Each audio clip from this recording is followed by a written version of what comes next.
day, friends? Well, it's, as you can tell by my disheveled scarf, it's been a long day. Been a good day.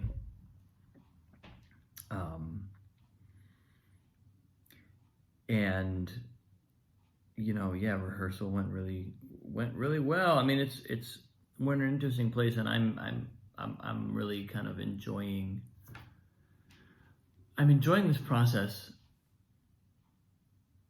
partly because what is showing up for me in the process is a new way of being in the process. It's like I can be in the room and I can see all the things that always happen when you make theater. There's always the kind of eye of the needle moment, as I've called it. And what something showed up very powerfully this morning in meditation. I had listened to a Sadhguru video, or seen a video that he did with another guru a couple days ago, something, and he said something about when he was 25, in his mid-20s, he was sitting in meditation one day, or he didn't even say meditation, he just said he realized that he could sit in ecstasy. He could sit and feel the ecstasy of existence.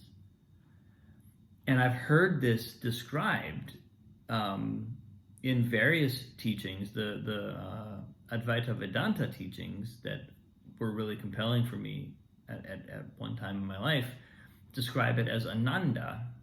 They call it Ananda, which is basically the bliss of existence. And the description of it is that it's the first layer, the most fundamental substrate of all consciousness is ecstasy.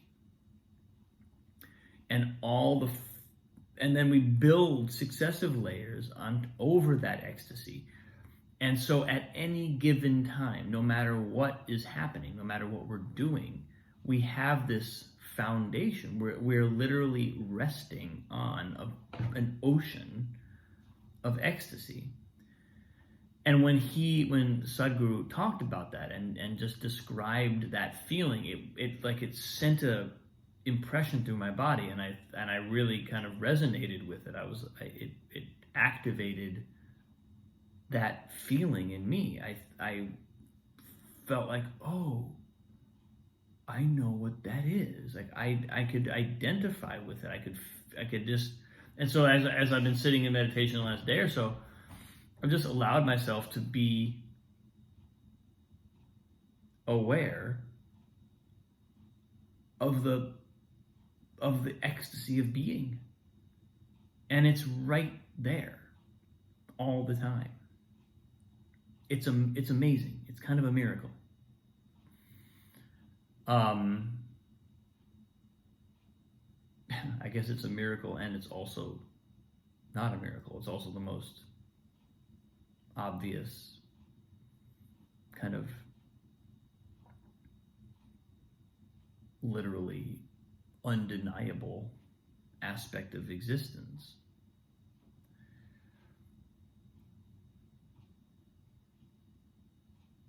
And I think that putting my focus on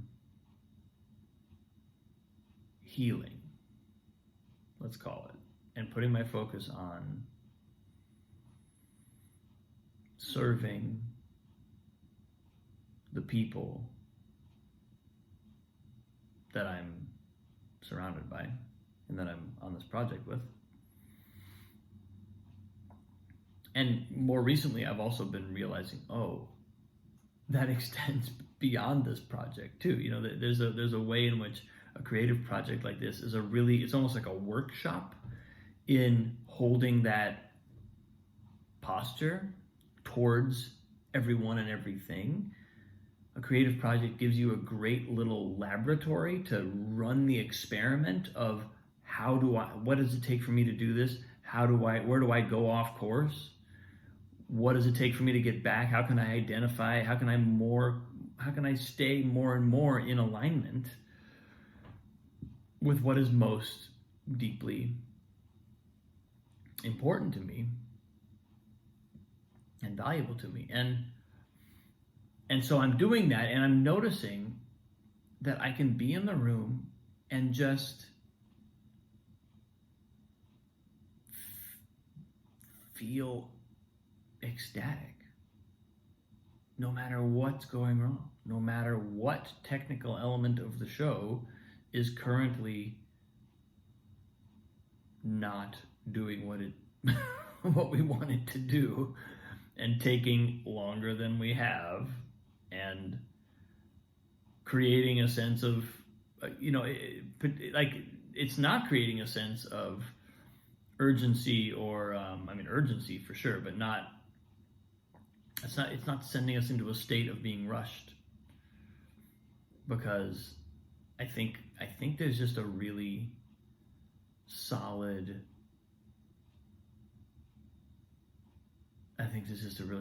team. I think the members of this team are just really, really strong. So we're holding together, and there's a kind of integrity in the playfulness of it that we're not violating. We're just not allowing that to be compromised. We're here to play. And that is such a beautiful spirit to see. And I kind of, in that sense, it's easy for me to stay in that space, but I also do feel like I have a hand in that. I have a hand in creating that space. I'm part of creating it. I'm a component in it, as well as a beneficiary of it. And so, but I've noticed myself being at the piano or being on stage, and the thing about ecstasy, the thing about fundamental ecstasy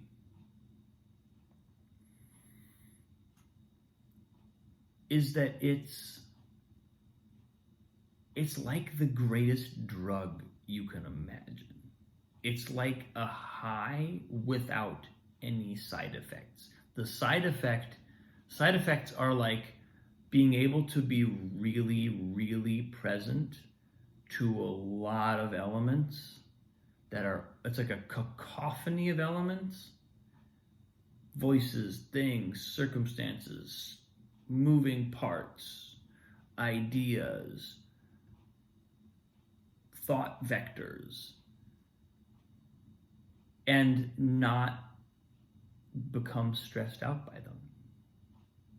To just be able to hold them gently.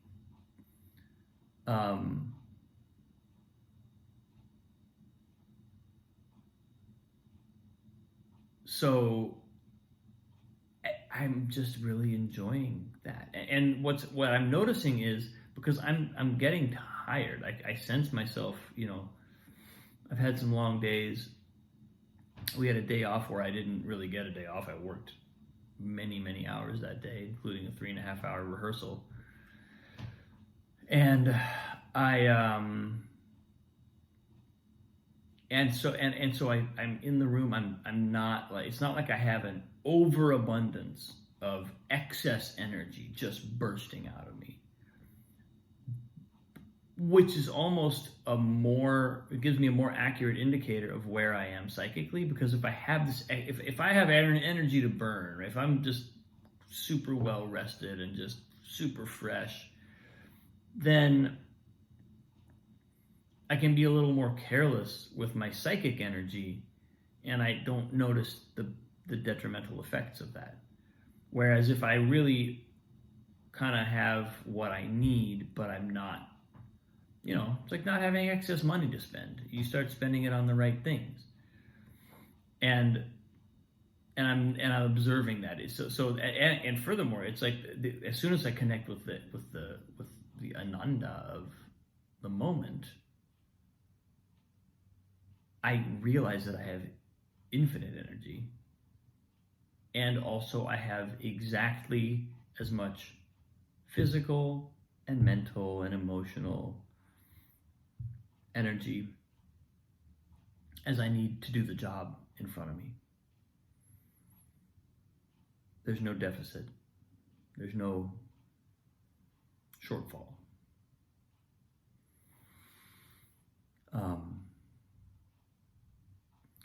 And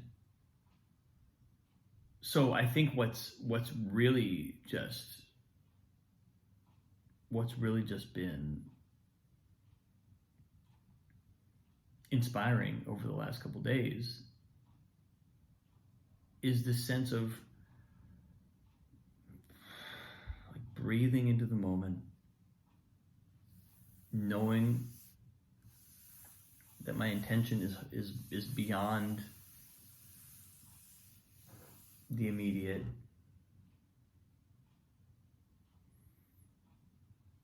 knowing that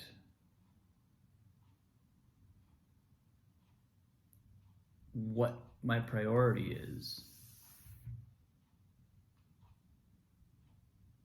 it transcends the problems of the moment in a way.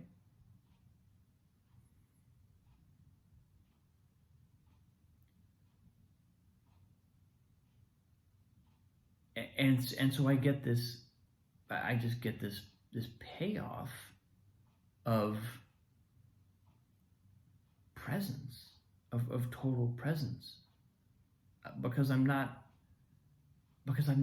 tied. I'm not investing in my own. I'm not investing in the. I'm not investing in the problems. I'm investing in my own deepest intentions. I'm letting those be the thing. I certainly don't do it perfectly, but I'm noticing the effect that it has, that just that shift in intention and what it feels like to be in a room. What it feels like to be in a room at this point in the process. I know this point in the process. It happens every time. And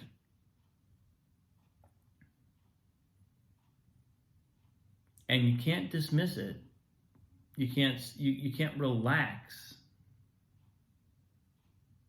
and say, oh, well, it's just going to work itself out. No.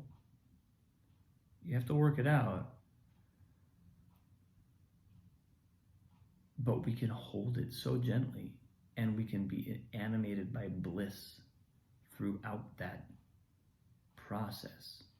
And we never have to relinquish that fundamental ecstasy. Fundamental ecstasy is there in every moment. Every moment. The moments of solving the problems and the moments of not solving the problems. It's always there. And that's just been something that's really powerful for me to begin to not just sort of connect within my meditation practice, but also bring into the world and bring into the room. Again, I feel like I have a laboratory to run this experiment. How can I be in the room like this?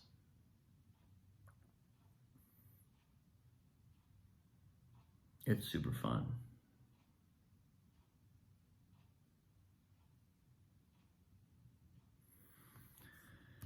That's where I am today, folks. Thanks for watching. Have a wonderful day. I appreciate you. Love you. Can't wait to see you soon.